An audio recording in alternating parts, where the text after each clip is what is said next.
is Sharon Katz-Pearlman. I lead the firm's Tax Dispute Resolution Network, and I also lead the global firm's Tax Dispute Resolution Group for KPMG International. Prior to joining the firm, which is many years ago already, was a litigator with the Treasury Department.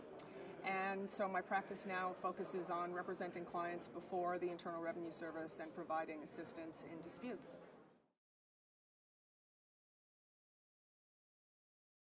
When dealing with a dispute today, companies really have to be prepared for a number of things.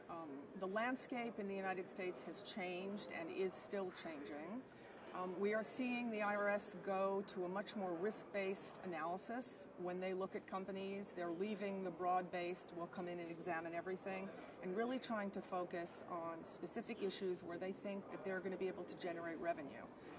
So I think there's a need to be prepared for a focused exam on critical issues. You need to be prepared for the fact that your information is much more likely to be shared with other jurisdictions. The collaboration cross-border now is at really an all-time high. There are lots of things happening. Think about BEPS, think about cross-border information sharing we spoke about during the program this morning.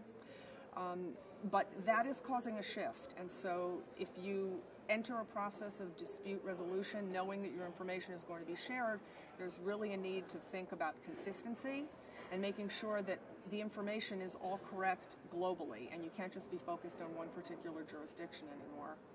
Also, specific to the U.S., there is an increased focus here on information gathering. So during the course of your audit, the IRS is now focused on developing the issues better and asking very specific questions, and they expect responses in a very timely fashion now. And if you don't provide those responses, there's a much greater likelihood that this is going to escalate and that there's going to be summons involvement, and things can get a lot more difficult.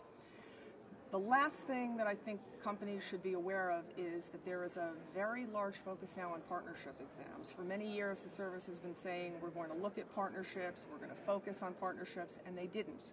And they were dinged for it, if you will. They were told that they had missed the boat, that they'd missed a lot of potential revenue. So now we are starting to see that there's absolutely a climb in the number of audits of partnerships, all sizes. So I think that's something to be prepared for as well.